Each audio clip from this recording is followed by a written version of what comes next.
ملک سے انگریزوں کو علماء نے نکالا. ہندوستان میں تحریک آزادی حضرت مولانا شاہ عبد العزیز نے 1803 میں شروع کی. 1857 تو آخری دور ہے. 1803 میں وہ مرد مجاہد، وہ مرد درویش تھا جو دلی کی جامع مسجد میں بیٹھا ہوا تھا، اور اس نے کہا کہ میں فتویٰ دیتا ہوں کہ پورا ملک دارالحرب ہو گیا ہے. یعنی اب یہاں کے ہر باشندے پر فرض ہے کہ وہ انگریزوں سے جہاد کرے.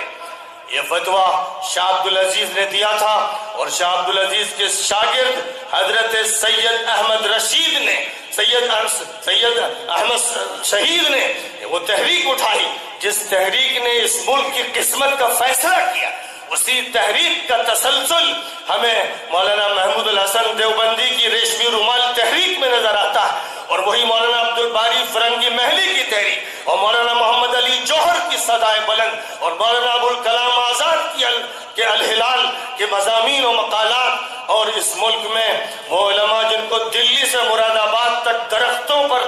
پھانسی دے کر لٹکایا گیا، اور توپوں کے دہانوں پر جن کو باندھ کر ان کے چتھڑے اڑائے جاتے تھے، اور اس وقت انگریز کہے لگاتے تھے کہ ہم نے اس مولوی کو ختم کر دیا اور مار دیا. لیکن یہ مولوی ایسا جاندار ہے کہ کبھی تھکتا نہیں اور کبھی سپر ڈالتا نہیں. یہ جب تک ظلم کو ختم نہ کر دے، اور جب تک اصلاح کا کام نہ کر لے، اور جب تک اخلاق کا دور واپس نہ لے آئے، یہ تھک کے کبھی بیٹھا نہیں پوری تاریخ میں، اور نہ کبھی بیٹھے گا.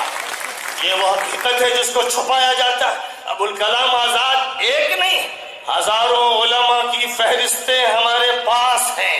جن کو شہید کیا گیا، جزائر انڈمان بھیجا گیا، مالٹا بھیجا گیا. ان کا خون، ان کا پسینہ، ان کی آنکھوں کے آنسوؤں سے یہ ملک آزاد ہوا ہے. ملک میں 1920 میں نئے لوگ بھی آ گئے اور وہ اس میں شامل ہو گئے، اور ایک مشترک تحریک شروع ہوئی. لیکن 1803 سے 1920 تک تنہا یہ مولوی میدان میں تھا جو مورچہ لے رہا تھا، جو ٹکر لے رہا تھا، جو جان کی بازی لگائے ہوئے تھا. یہ وہ حقیقت ہے جس کو اس موجودہ دور کے ہندوستان میں چھپایا گیا، جس کو تبدیل کیا گیا. کلام آزاد جان اپنی دینے کے لیے تیار تھے کہ ملک تقسیم نہیں ہونے دینا. مولانا حسین احمد مدنی اپنی جان لگائے تھے کہ ملک کو تقسیم نہیں ہونے دینا ہے. مولانا زکریا، مولانا عبد القادر رائے پوری اور جتنے بھی علماء تھے سب اس پر تیار تھے کہ ملک کی تقسیم نہیں ہونا ہے. ملک کی تقسیم سے ملک تباہ ہو جائے گا. مسلمان اور ہندوؤں کے خلاف جو کارروائی انگریزوں نے کی ہے وہ پوری ہو جائے گی. سارے علماء، شاید ایک دو کو آپ مستثنا کر سکیں، سارے علماء ہندوستان کی سالمیت کی بات کر رہے تھے. اور جن لوگوں نے اسلام کا نعرہ دے کر پاکستان بنایا وہ جھوٹے اور مکار لوگ تھے. پاکستان کو اسلام کے لیے نہیں بنایا گیا، پاکستان شیطان نے بنایا. طاغوتی طاقتوں نے ہندوستان اور پاکستان کے ٹکڑے کیے. دوبارہ ضرورت ہے، اگر آپ کے ذہن میں نقشہ ہے اور آپ سمجھ رہے ہیں کہ 15-20 سال میں یہ ہونے والا ہے، تو کاٹجو صاحب آئیے ہم اور آپ مل کر پاکستان اور بنگلہ دیش اور ہندوستان کو ایک کریں. مولانا محمد علی جوہر کی جہاں تک شخصیت کا تعلق ہے، ان کا نام آتے ہی یہ ایمانی جذبات فروزہ ہو جاتے ہیں، اور آزادی کی جد و جہد مرحلہ بمرحلہ اور ہندوستان کے مختلف خطوں میں سمندر کی طاقت اور قوت کے ساتھ اور طوفان کی طاقت کے ساتھ نگاہوں کے سامنے جلوہ آرا ہو جاتی ہے. وہ مولانا محمد علی جوہر جنہوں نے لندن کی کانفرنس میں یہ اعلان کر دیا تھا کہ میں غلام ہندوستان میں واپس نہیں جاؤں گا، یا تو آپ مجھے آزادی کا پروانہ دیجئے یا پھر مجھے سرزمین برطانیہ میں 1.5 گز زمین دے دیجئے جس میں موت کی نیند میں سو جاؤں. لیکن اللہ تعالیٰ نے اس مرد مجاہد کے لیے یہ طے کیا تھا کہ بیت المقدس کی سرزمین میں اس کو جگہ دی جائے. عجیب بات ہے کہ علماء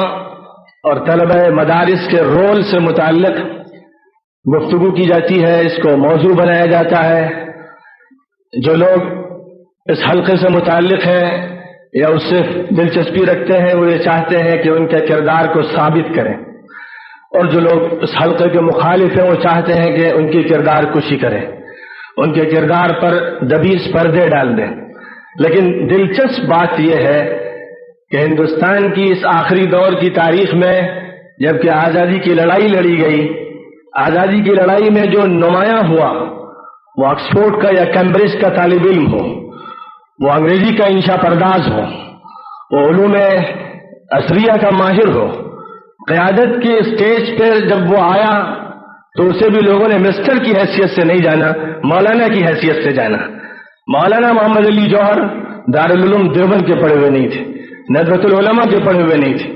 وہ تو برطانیہ کے پڑھے ہوئے تھے۔ کیمبرج اور آکسفورڈ کی یونیورسٹیوں کی خاک انہوں نے چھانی تھی اور اس کے بعد برطانیہ کی آنکھوں میں آنکھیں ڈالی تھی، لیکن یہ حوصلہ جو انہیں ملا تھا تو انہیں ساتھ ہی ساتھ مولانا کا خطاب ملا تھا، جس کا مطلب یہ تھا کہ مولانا وہ ہوتا ہے جو مرد آہن ہوتا ہے، مولانا وہ ہوتا ہے جو اپنے اندر فولادی عزیمت رکھتا ہے۔ تو جب وہ میدان میں آ جائے، جب وہ جہاد آزادی میں شریک ہو تو مسٹر بھی مولانا بن جاتا ہے، پھر یونیورسٹی کا فارغ بھی مدرسے کے فارغ کے روپ میں آتا ہے۔ مولانا ابوالکلام آزاد اگرچہ دیوبند نظرے کے فارغ نہیں تھے، لیکن علوم اسلامیہ کے وہ بحر کے شناور تھے، علوم عصریہ پر بھی ان کو مکمل دستگاہ حاصل تھی، وہ مسٹر بھی تھے، مولانا بھی تھے، لیکن ان کو بھی لوگوں نے مولانا ہی کی حیثیت سے جانا ہے۔ اور پھر مولانا شوکت علی ہو یا مولانا محمد علی ہو، جو بھی اس میدان میں آیا وہ مولانا ہو گیا۔ میرے بزرگوں، میں چند نکات پر آپ سے گفتگو کروں گا۔ ہندوستان کی تاریخ آزادی، ہندوستان کو انگریزوں کے قبضے سے آزاد کرنے کی جدوجہد کا آغاز کب ہوا؟ ایک مورخ جو دیانتدار ہو، منصف ہو اور تاریخ پر اس کی نظر ہو، اس کو یہ کہنا پڑے گا کہ ہندوستان میں جہاد آزادی کا آغاز، اگرچہ اس لفظ کے ارد گرد میں انورٹڈ کاماز رکھتا ہوں، یعنی آزادی کا جہاں تک لفظ ہے اس لفظ کی جو تشریح کی جا رہی ہے، جس سیاق میں اس لفظ کو بولا جا رہا ہے، اس معنی سے میں متفق نہیں ہوں، لیکن بہرحال ہماری اصطلاح میں جس کو آزادی سمجھا گیا، آزادی کا لفظ جس جدوجہد کے لیے استعمال کیا گیا، اس کے آغاز کے سرے کو اگر ہم پکڑنا چاہیں تو کیا حضرت سید احمد شہید رحمت اللہ علیہ کی تحریک سے پہلے کوئی آپ کو ایسا سرا ملتا ہے؟ پہلی شخصیت جس نے ہندوستان کی اس سرزمین پر اس بات کی بھی کوشش کی کہ ہندو اکثریت کو بھی جو اس ملک میں ہزاروں سال سے آباد ہے اس کو اپنی تحریک میں شامل کیا جائے اور اس قافلے میں اس کو بھی شریک کیا جائے، جس مصلح اور مبلغ اور مجدد شخصیت نے اس فکر کی داغ بیل ڈالی اور جس نے مہاراجہ گوالیار کو خط لکھا کہ مہاراجہ جی آئیے ہم مل کر اس وقت انگریزوں سے اس ملک کو آزاد کریں، بعد میں یہ طے ہوتا رہے گا کہ ملک کا کیا نظم و نسق بنایا جائے۔ حضرت سید احمد شہید رحمت اللہ علیہ سے اس ملک کے جہاد آزادی کی تحریک شروع ہوتی ہے، اور پھر اس کے تسلسل پر اگر نگاہ رکھی جائے تو سچی بات یہ ہے کہ اس کا سلسلہ مولانا ابوالکلام آزاد، مولانا حسین احمد مدنی، مولانا حفظ الرحمان سوہاروی اور ان کے علاوہ دیگر حضرات پر مختتم ہوتا ہے۔ اس تحریک کے آغاز سے لے کر انجام تک جو حضرات اس میں نمایاں کردار ادا کرنے والے ہیں وہ وہی ہیں جن کو آج معاشرہ مولانا کے نام سے، علماء کے نام سے، اہل دین کے نام سے، اہل مدارس کے نام سے جانتا ہے۔ یہ ایک ایسی حقیقت ہے کہ جس کا اظہار صرف ان حضرات نے نہیں کیا ہے جنہوں نے ہندوستان کی تاریخ قلم بند کی ہے اور وہ ہندوستان کی اس آزادی اور حریت کی تحریک میں شریک ہیں اور اس کے ہم نوا ہیں۔ علماء ہند کا شاندار ماضی کا مصنف ہو یا انڈیا ونس فریڈم کا مصنف ہو یا آزادی کے موضوع پر جتنی بھی کتابیں ہندوستان میں ہندوستانیوں کے قلم سے لکھی گئی ہیں ان کا مصنف ہو، ان کے مصنفین ہوں، وہ سب کے سب تو اس پر متفق ہی ہیں، لیکن کیا انڈیا آفس لائبریری کے ریکارڈ اس پر متفق نہیں؟ کیا منصف انگریزوں کی تحریریں اس پر متفق نہیں ہیں؟ حق تو وہ ہے جس کا دشمن بھی اظہار کرے۔ سچی بات یہ ہے کہ وہ حقیقت جس پر پردہ ڈالنے کی برٹش گورنمنٹ نے بہت کوشش کی، جب وہ ہندوستان میں مظالم کا ایک ایسا سلسلہ قائم کی ہوئی تھی جس سے دل دہل جائیں اور رونگٹے کھڑے ہو جائیں، اور جس کو لکھتے ہوئے انگریز کا قلم بھی تھرتھرا گیا، وہ حقائق جن حقائق کا اظہار انگریزوں نے بھی کیا ہے اور پوری صفائی سے کیا ہے. حالانکہ سچی بات یہ ہے کہ وہ پوری بات کھل کر پھر بھی نہیں کہہ سکے، اور خود انہوں نے اس کا اعتراف کیا ہے کہ ہم سب کچھ نہیں لکھ سکے. مصلحت کی خاطر بھی انہوں نے اخفا کیا، اور مصلحت کے ساتھ ساتھ چونکہ ان کے اندر دبی رگ انگریزیت کی اور برطانیہ کی گورنمنٹ سے وفاداری کی اور تعلق کی موجود تھی، اس لیے اس صراحت کا وہ اظہار نہیں کر سکے جس کی ان سے توقع کی جا سکتی تھی. غدر کا یہ لفظ 1857 کی تحریک سے متعلق ایسا استعمال کیا گیا ہے کہ مسلمانوں میں سے بھی بہت سو کی زبان پر یہی لفظ استعمال ہوتا ہے، 1857 کا غدر. ظاہر ہے کہ یہ نقطہ نظر انگریزوں کا ہے، ان کے نزدیک وہ غدر تھا، لیکن ہمارے نزدیک آزادی کی تحریک تھی. وہ دفاع تھا، جان کا دفاع، مال کا دفاع، آبرو کا دفاع تھا. ہندوستان کی قوم، ہندوستان کے سپاہی، ہندوستان کی مسلم فوج انگریزوں کے خلاف اٹھ کھڑی ہوئی تھی، اور انگریزوں کے مظالم کو، ان کے دار و رسن کو سہنے کے لیے تیار تھی. ایک رخ وہ ہے جس کو غدر کے عنوان سے انگریزوں نے پیش کیا ہے، ایک رخ وہ ہے کہ جس کو انگریزوں کے نمائندوں اور ایجنٹوں نے غدر کے عنوان سے پیش کیا ہے. لیکن بعض انگریزوں کو اس کی توفیق ہوئی کہ وہ ایک دوسرا رخ بھی پیش کریں. ایک کتاب ایڈورڈ تھامسن کی the other side of the medal ہے، تصویر کا دوسرا رخ. تصویر کا دوسرا رخ کیا بتاتا ہے؟ انگریز کا وہ ضمیر جو انسانیت کے بنیادوں پر زندہ تھا، وہ بھی اس کے کچوکے لگاتا تھا. بہت سے انگریز مورخین نے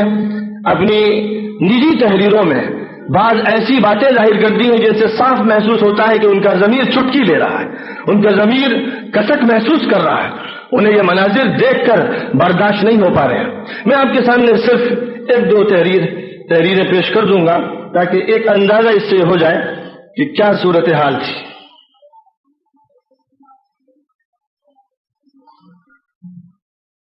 مسٹر موبری تھامسن نے بعض قیدیوں کی دردناک سرگزشت میں، جن کو اس نے خود قید کیا تھا، سر ہنری کاٹن کو ذیل کے الفاظ میں یہ بیان کیا. شام کے وقت ایک سکھ اردلی میرے خیمے میں آیا اور سلام کر کے پوچھنے لگا، آپ غالباً یہ دیکھنا پسند کریں گے کہ ہم نے قیدیوں کے ساتھ کیا سلوک کیا ہے. یہ خیال کرتے ہوئے کہ کہیں قیدیوں کے ساتھ زیادتی نہ کی گئی ہو، میں فوراً لپک کر ان کے خیمے میں گیا، جہاں پر میں نے ان بدبخت مسلمانوں کو عالم نزا میں بے حال دیکھا. یعنی مشکیں باندھ کر برہنہ ان کو زمین پر لٹایا ہوا تھا اور سر سے لے کر پاؤں تک تمام جسم کو گرم تانبے سے داغ دیا تھا. اس روح فرسا نظارے کو دیکھ کر میں نے اپنے پستول سے ان کا خاتمہ کر دینا ہی ان کے حق میں مناسب سمجھا. ہنری کاٹن نے جب حیران ہو کر یہ سوال کیا کہ اس کے بعد کیا کیا گیا، تو جواب یہ ملا کہ کچھ بھی نہیں. میجر رینارڈ کو جب وہ ہراول فوج کا ایک دستہ لے کر کانپور کے محصورین کی امداد کے لیے روانہ ہو رہا تھا، ذیل کی ہدایات جنرل نیل کی طرف سے موصول ہوئی. اس نے لکھا، بعض دیہات کو ان کی مجرمانہ حرکات کی بنا پر عام تباہی کے لیے منتخب کر دیا گیا ہے، جہاں کی تمام مرد آبادی کو قتل کر دینا ہوگا. باغی ریجمنٹوں کے تمام ایسے سپاہی فی الفور پھانسی پر لٹکا دیے جائیں جو اپنے چال چلن کے متعلق اطمینان بخش ثبوت بہم نہ پہنچا سکیں. قصبہ فتح پور کی تمام آبادی کو محاصرے میں لے کر تحقیق کر دیا جائے، کیونکہ اس قصبے نے بغاوت میں حصہ لیا ہے. باغیوں کے تمام سرغنوں اور بالخصوص فتح پور کے تمام سرغنوں کو فی الفور پھانسی پر لٹکا دیا جائے. اگر وہاں کا ڈپٹی کلکٹر قابو میں آ جائے تو اسے وہیں پھانسی دے دی جائے اور اس کے سر کو کاٹ کر وہاں کی سب سے بڑی عمارت پر لٹکا دیا جائے. ٹائمز آف انڈیا کے اس وقت کے ایڈیٹر مسٹر ڈی لینگ، جو آئرلینڈ کے رہنے والے تھے، انہوں نے ایک آرٹیکل میں لکھا تھا، زندہ مسلمانوں کو سور کی کھال میں سینا یا پھانسی سے پہلے ان کے جسم پر سور کی چربی ملنا یا زندہ آگ میں جلانا یا ہندوستانیوں کو ایک دوسرے کے ساتھ بدفعلی پر مجبور کرنا، ایسی مکروہ اور منتقمانہ حرکات کی دنیا کی کوئی تہذیب بھی کبھی اجازت نہیں دیتی. ہماری گردنیں شرم اور ندامت سے جھک جاتی ہیں، اور یقیناً ایسی حرکات عیسائیت کے نام پر ایک بدنما دھبا ہے جن کا کفارہ لازمی طور پر ہمیں بھی ایک دن ادا کرنا پڑے گا۔ اس قسم کی دردناک جسمانی اور دماغی سزاؤں کے دینے کا ہمیں مطلقاً کوئی حق نہیں، اور نہ ہی ہم یورپ میں ایسی سزائیں دینے کی جرات کر سکتے ہیں۔ ظاہر ہے کہ یہ بے انتہا مختصر اقتباسات ہیں۔ خود اسی کتاب میں the other side of the medal, اس کتاب میں جس کا ترجمہ شیخ حسام الدین صاحب نے کیا ہے، اتنے اقتباسات ہیں، اتنے بیانات ہیں، اتنی دستاویزیں ہیں کہ وہی کافی ہیں، اور اس طرح کی بے شمار کتابیں منظر عام پر آ چکی ہیں۔ ذرا مجھے بتائیے کہ دلی سے مراد آباد تک اور دلی سے پشاور تک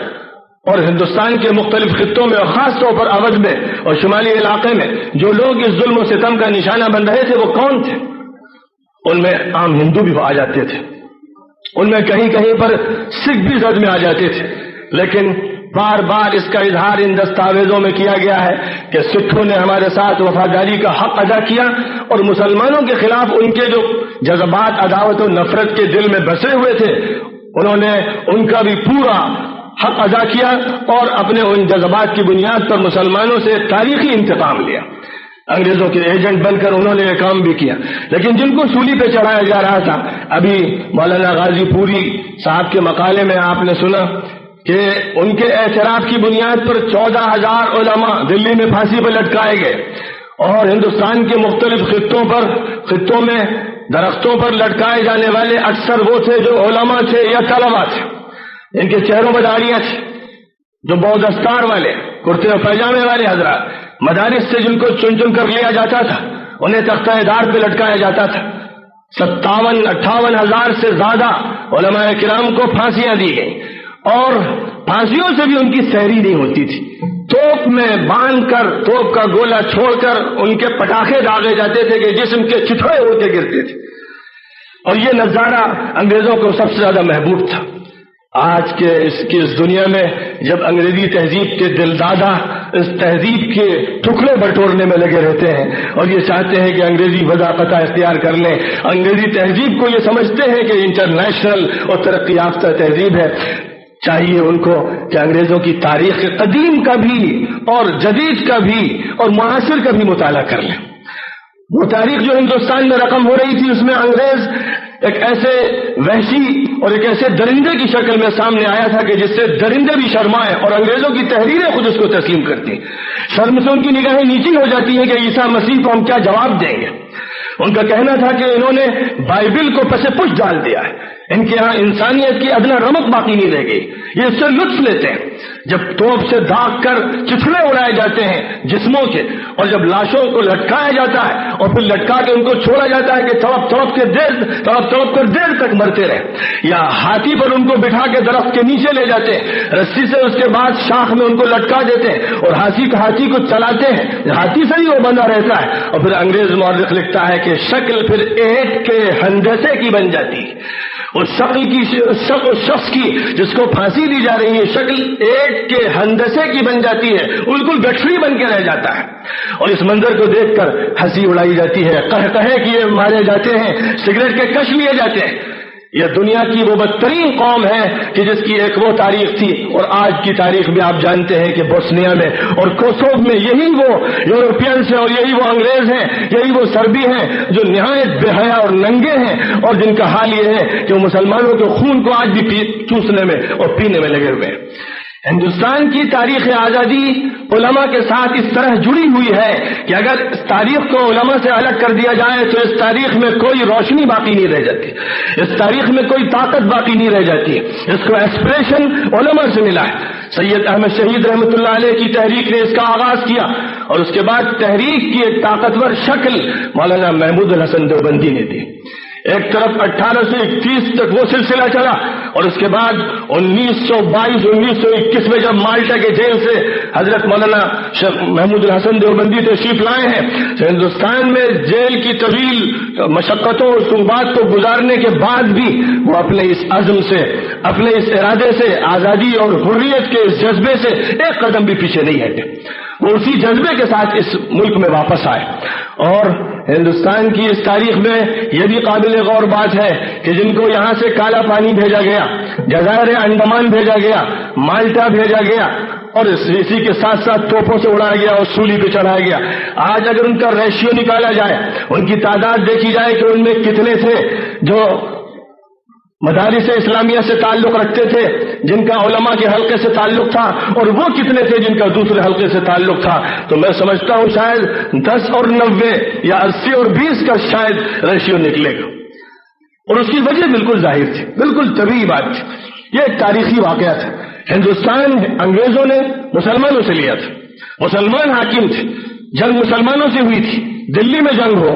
یا جنوب میں جنگ ہو یا بنگال میں جنگ ہو، جنگ سراج الدولہ لڑے، جنگ سلطان ٹیپو لڑے، جنگ بہادر شاہ ظفر لڑے، جہاں بھی لڑائی تھی مسلمانوں سے لڑائی تھی، انتقام لیا جا رہا تھا، مسلمانوں سے لیا جا رہا تھا۔ اور مسلمانوں کو قوت کون فراہم کر رہا تھا؟ کون تھا جو قرآن کی آیتیں جہاد کی سنا سنا کر میدان جہاد میں ان کو للکار رہا تھا؟ کون تھا جو ان کو حضور پاک علیہ الصلوۃ والسلام کی حدیثیں سنا سنا کر ان کو ابھار رہا تھا؟ کیا وہ کالج کے مستر تھے؟ کیا وہ اس ملک کے ہندو تھے؟ یا وہ مسلمان علماء تھے؟ وہ طلباء مدارس تھے جنہوں نے اپنی جانوں کا سودا اللہ سے کر لیا تھا، جو اپنی جانوں کو ہتھیلیوں پر لے کے نکلے تھے، جو دارالحسن کو دعوت دے رہے تھے، جن کے لیے جب پھانسی کا فیصلہ ہوتا تھا تو ان کے چہرے پر مسکراہٹ ہوتی تھی۔ ان کا حال یہ تھا کہ نشان مرد مومن باتو گویم جو مر گایت تبسم بر لب اوس، کہ جن کے بارے میں فیصلہ پھانسی کا کیا گیا اور وہ مسکرائے، تو انگریز نے اپنی ضد، اپنے اناد، اپنے کمینہ پن میں فیصلہ بدل کے ان کے لیے یہ فیصلہ کیا کہ حبس دوام طے کیا جائے۔ وہ کمینہ انگریز جس کی داستان اس ملک کے اندر غلاظتوں سے لکھی ہوئی ہے، اور جو آج بھی اپنی غلاظتوں کو پوری دنیا میں بکھیر رہا ہے، اور جس نے آج بھی اس بات کا تہیہ کر رکھا ہے کہ مسلم بلاک کو ابھرنے نہیں دیا جائے گا، آج بھی اس کا نشانہ کون ہے؟ آج بھی اس کا نشانہ وہ ہے جو علوم نبوت کے حامل ہیں، جو آج یہ جہاد کے میدان میں قدم رکھے ہوئے، وہ چچنیا میں ہو یا بوسنیا میں ہو یا کوسوو میں ہو یا افغانستان کی سرزمین میں ہو۔ لڑائی ان سے ہے، یہ لڑائی کسی اور سے نہیں ہے، یہ لڑائی ان سے نہیں ہے جو قرآن پاک سے دستبردار ہو جائے، جو حدیث سے اور سیرت نبوی سے دستبردار ہو جائے، ان سے کوئی لڑائی نہیں، ان سے دوستی ہے، ان سے محبتیں ہیں، ان کو تعاون ہے، ان کو امداد دی جاتی ہے، ان کے لیے کالج بنے گئے۔ اور انگریزوں کے دور میں یہ تاریخ پوری ہمارے سامنے موجود، لڑائی اس وقت بھی علماء سے تھی، آج بھی علماء سے ہے، کل بھی علماء سے رہے، اور اس کی وجہ یہ نہیں ہے کہ علماء ایک ایسی کلرجی ہے یا ایک ایسا طبقہ ہے جس کا ذہن بہت تنگ ہوتا ہے اور جو بہت ریجڈ ہوتا ہے، بلکہ اس لیے ہے کہ علماء وہ ہیں جو وقت کے دھارے کے مطابق حالات کو سمجھ کر پیغام دیتے ہیں، اور علماء وہ کہلاتے ہیں جو اسلام کے وفادار، حق کے وفادار اور عدل کے وفادار ہوتے ہیں۔ علماء اور طالبان علوم نبوت ہمیشہ یہ جانتے ہیں کہ حضور نے فرمایا انصر اخاک ظالما او مظلوما، اپنے بھائی کی مدد کرو، ظالم ہو یا مظلوم۔ تو پوچھنے والوں نے پوچھا کہ حضور ظالم ہو تو کیسے مدد کریں؟ فرمایا کہ اس کا ہاتھ پکڑ لو، کلائی پکڑ لو، ظلم نہ کرنے دو۔ علماء نے یہ سبق سیکھا ہے کہ وہ ظلم کسی بھی دھرتی پہ نہیں ہونے دیں گے، اور ظلم کا پنجہ موڑ کے رہیں گے، اس کا مقابلہ کریں گے۔ تو جب جو سبھی دور ہو، انگریزوں کا دور ہو، ان سے ما قبل کا دور رہا ہو، آج کا دور ہو، ہر دور میں علماء کا یہ کام ہے اور رہے گا، اور جو بھی علماء کے علم کی حقیقت کو سمجھتے ہیں وہ بھی ان کے ساتھ قافلے میں شریک ہوں گے۔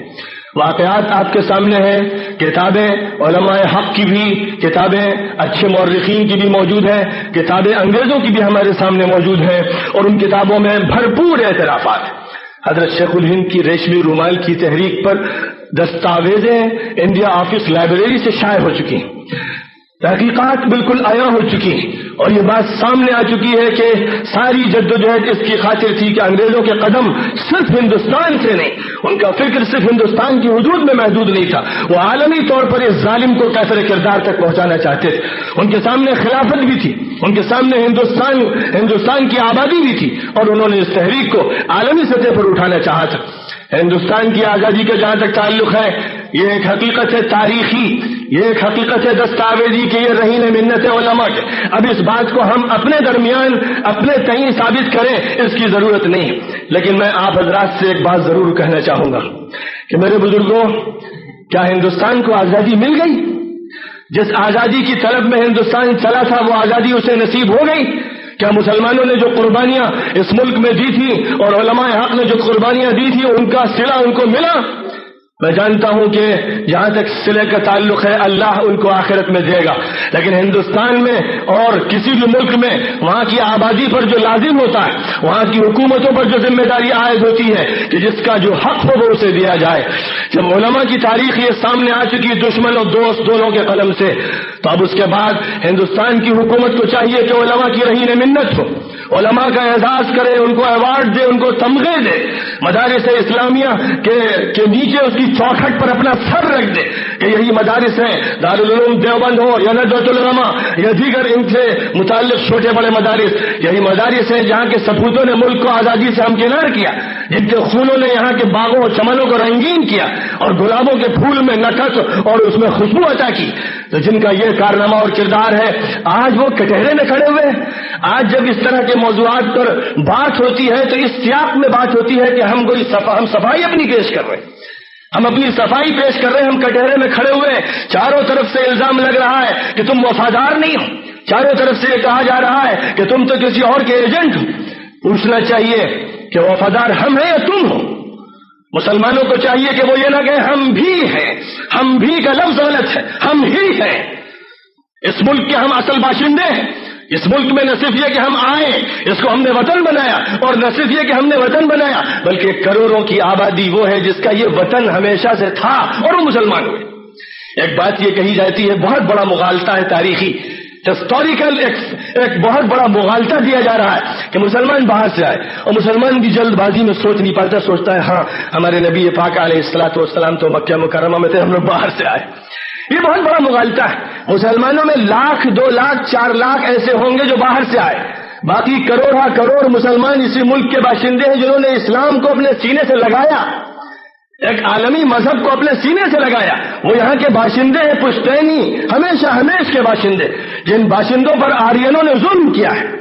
جن کو جنوب کی طرف بھگایا، وہ دراویڑین نسلیں ہوں یا مسلمان ہوں جنہوں نے اسلام کو اپنے سینے سے لگایا، ان پر آج ظلم کیا باہر والوں نے جو یورپ سے آئے یا افغانستان سے آئے اور اس ملک میں آ کر آباد ہوئے، اور یہاں کے شمالی علاقے پر انہوں نے قبضہ کیا اور یہاں کی آبادی کو جنوب میں ڈھکیل کے رکھ دیا۔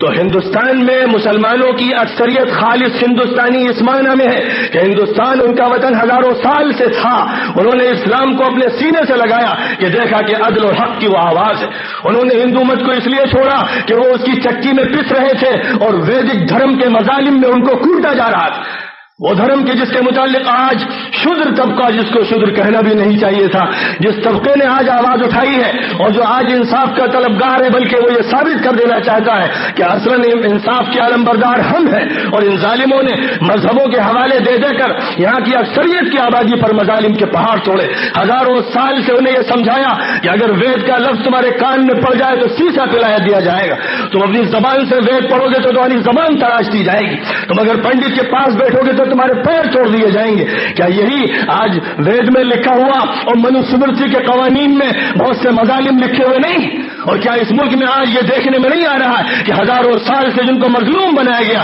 آج وہ عدل و انصاف کے لیے اٹھ کھڑے ہوئے ہیں؟ تو اس مسلمان کو کون سا سانپ سوکھ گیا؟ یہ مسلمان اس ملک کا ہے اور آرین باہر کے ہیں، برہمن باہر کے ہیں، پنڈت باہر کے ہیں، ہمیں ان سے پوچھنا ہے تم یہاں کیوں آئے؟ اور اگر تم آئے تھے تو امن و عافیت کے ساتھ یہاں رہتے، تم وفاداری کا سرٹیفکیٹ ہم سے مانگتے ہو، وفاداری کا سرٹیفکیٹ تم دو، ہم تمہیں باہر کا ایجنٹ مانتے ہیں۔ انگریزوں سے لڑائی میں کون پیش تھا؟ گاندھی کو قتل کرنے میں کون پیش تھا؟ دغا بازی اور فریب کاری میں کون پیش تھا؟ کس کی تاریخ بتا رہی ہے کہ اس نے ملک کے ساتھ فریب کیا؟ اور آج بھی اس ملک کے ساتھ دھوکہ کون کر رہا ہے؟ اس کی دولت کو کون چرا رہا ہے؟ بڑی بڑی رشوتیں کون لے رہا ہے؟ حکومت کی گدیوں پہ بیٹھ کر مظالم کون کر رہا ہے؟ وہ کون ہے؟ کیا وہ مسلمان ہے جس کو ملازمتوں سے نکالا گیا، جس کو تعلیم کے بچھڑے پل میں ڈھکیلا گیا، جس کو سیاست سے دور رکھا گیا، جس پر الزامات کی بوچھار کی گئی، جس نے آزادی دلائی تھی، جس نے آزادی کے کھیت کو سینچا تھا، جس نے آزادی کا علم اٹھایا تھا، اس کے ساتھ یہ سارا ظلم؟ اور پھر مسلمان احساس کمتری میں مبتلا ہو کر کبھی اپنی اقلیت کو دیکھتا ہے، کبھی اپنی سیاسی نمائندگی کو دیکھتا ہے، کبھی اپنے پرسنٹیج تعلیمی کو دیکھتا ہے اور سکڑ کر سمٹ کر اپنی صفائی پیش کرنے لگتا ہے، نہیں ہم نے بھی حصہ لیا ہے، ہم نے بھی کچھ حصہ لیا ہے، ہمارے ساتھ یہ معاملہ نہ روا رکھا جائے۔ میں سمجھتا ہوں یہ موقف غلط ہے،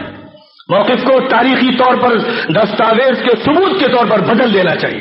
اور مطالبہ کرنا چاہیے مسلمانوں کو کہ ہم نے اسلام کو قبول کیا لیکن ہم یہاں کے رہنے والے ہیں اور ہم یہاں کے رہنے والے ہیں جو باہر سے آئے ان کی ہم نے مہمانداری کی, ان کو گلے سے لگایا اس لیے کہ اس ملک میں ظلم ہو رہا تھا, عورت ظلم کے اندر کی چکی میں پس رہی تھی اور سردی کی جہنم میں اس کو پھینکا جا رہا تھا اور یہاں کے چھوٹے طبقات بیکورڈ کلاسز اور شیڈول کلاسز ظلم کا نشانہ بن رہے, اس لیے ہم نے اس دین عدل و انصاف کو سینے سے لگایا تھا. لیکن یہ ملک ہمارا ہے اور اس ملک میں جس کو رہنا ہے وہ ہم انصاف کے ساتھ رہے اور عدل کی بانسری بجانے کے لیے تیار ہو, ورنہ وہ اس ملک کو خالی کر کے یورپ میں یا دنیا کے کسی خطے میں چلا جائے. مسلمانوں کو چاہیے کہ اپنی بات پوری طاقت اور قوت کے ساتھ کہیں اور اس بات کا شعور رکھیں کہ اقلیت اور اکثریت کا کوئی حساب خدا کے قانون میں نہیں. خدا تعالیٰ کا قانون تو نرالا ہے, وہ قانون تو قوی و قادر کا ہے اور اس کا یہ کہنا ہے کم من فئۃ قلیلۃ غلبت فئۃ کثیرۃ باذن اللہ واللہ مع الصابرین. چھوٹی چھوٹی ٹکڑیاں جن کو لوگ اقلیت کہتے ہیں بڑی بڑی اکثریتوں پر غالب آتی رہی ہیں اللہ کے فیصلے سے اور اللہ کے حکم سے. آج اگر انگریزوں نے مظالم کیے تھے تو ہندوستان کی سرزمین پر سن 47 کے بعد جمشید پور میں, راول قلعہ میں, مراد آباد میں, ملیانہ میں, ہاشم پورہ, میرٹھ میں اور اس ملک کے چپے چپے پر کیا یہاں کی مسلم عورتوں پر ظلم نہیں ہوا؟ کیا یہاں کے بچوں پر ظلم نہیں ہوا؟ کیا یہاں کے جوانوں پر ظلم نہیں ہوا؟ آج پھر ظلم کی تاریخ دہرائی جا رہی ہے اور پھر وفاداری کے سرٹیفکیٹ مانگے جا رہے ہیں. اس کا مطلب یہ ہے کہ آزادی کو پامال کر دیا گیا. جو آزادی کے قاتل سے گاندھی کو قتل کر کے ہوں یا تاریخ کو مٹا کر ہوں یا کورس کی کتابوں کو تبدیل کر کے مجرمانہ کردار ادا کر رہے ہوں وہ یہ چاہتے ہیں کہ اس تاریخ کو مسخ کر دیں اور اس تاریخ کو مسخ کرنے کے بعد مسلمانوں کو ایک کٹہرے میں کھڑا کر دیں اور احساس کمتری کے قید خانے میں انہیں ڈھکیل دیں. تو اس ایسے دور میں اور ایسے حالات میں مسلمانوں کو چاہیے کہ خدا تعالیٰ پر نظر رکھتے ہوئے اور اس دین کی حقانیت کو سمجھتے ہوئے اور ہندوستان میں اپنی تاریخ کو سینے سے لگاتے ہوئے اور اپنے بزرگوں اور تحریک آزادی کے علم برداروں کی سوانحوں کو پڑھتے ہوئے وہ مارچ کرتے ہوئے آگے بڑھیں اور یہ فیصلہ کریں کہ ملک کا اصلاح, ملک کی اصلاح اور ملک کا سدھار انہیں کرنا ہے, انہیں آگے بڑھنا ہے, اس کشتی کو سنبھالنا ہے اور وہ اس ملک کو سنبھالنے کے لیے آگے بڑھیں گے تبھی یہ ملک سنبھل سکے گا, ورنہ ہرگز یہ ملک سنبھل نہیں سکے. ان حضرات سے جن کو دلچسپی ہے اس موضوع سے کہ جہاں تک ہمارے اس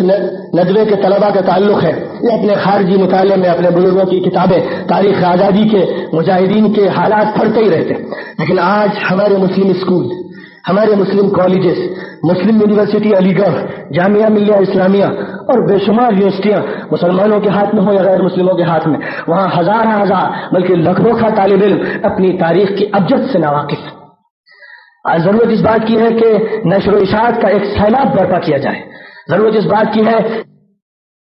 مجاہدین آزادی ہیں جنہوں نے اس آزادی کی تحریک کو قوت عطا کی ہے ان کے حالات پر چھوٹے چھوٹے پمفلٹس اردو میں, ہندی میں, انگریزی میں, گجراتی میں, کنڑ میں, ملیالم میں, مقامی زبانوں میں اس قدر تیار کیے جائیں اور اتنی قوت کے ساتھ ان کو پھیلایا جائے کہ کوئی مسلم بچہ بھی نہیں, کوئی غیر مسلم بچہ بھی ان کے مطالعے سے محروم نہ رہنے پائے. اس مہم کے لیے باقاعدہ فنڈ ہونے چاہیے, اس کے لیے لوگوں کو پیشکش کرنی چاہیے اور یہ طے کرنا چاہیے کہ یہ ہفتہ ہمیں سر کرنا ہے. اسی کے ساتھ ساتھ فاؤنڈیشن کے ذمہ داروں سے میں عرض کروں گا کہ مولانا محمد علی جوہر کے وہ جملے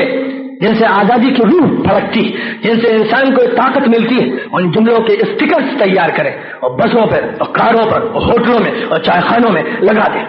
میں یہ بھی کہوں گا کہ ہمدرد اور کامریڈ کے منتخب مضامین بھی وقتاً فوقتاً شائع کیے جاتے رہیں اور اسی طرح وہ حضرات جو جہاد آزادی کے قائد رہے ان کے اچھے جملے منتخب کیے جائیں, پوسٹر اور بینر کی شکل میں, اسٹیکر کی شکل میں انہیں شائع کیا جائے اور انہیں اتنا پھیلایا جائے کہ وہ جھوٹ پر غالب آ جائے. جس جھوٹ کو پھیلایا جا رہا ہے ٹی وی کے ذریعے, ریڈیو کے ذریعے, اخبار کے ذریعے, صبح و مساء کے پروگراموں کے ذریعے, 15 اگست کی تقریب کے ذریعے, 26 جنوری کی تقریب کے ذریعے جو جھوٹ بولا جا رہا ہے اس جھوٹ پر سچ غالب آ جائے, اس ظلم پر عدل غالب آ جائے, اس باطل پر حق غالب آ جائے. اس کے لیے قلمی محنت بھی کرنی پڑے گی, زبانی محنت کرنی پڑے گی, دورے کرنے پڑیں گے, قافلے نکالنے پڑیں گے, کارواں چلانے پڑیں گے تاکہ ملک کا کوئی کونا, کوئی چپا, کوئی خطہ اس حقیقت سے محروم نہ رہے. علم پہنچے, بات پہنچے, حجت تمام ہو جائے تاکہ جب حجت تمام ہو جائے دعوت کی بھی اور احقاق حق کی بھی تو خدا تعالیٰ پھر اہل حق کی مدد غیب سے فرمائے اور اہل باطل کو وہ سزا دے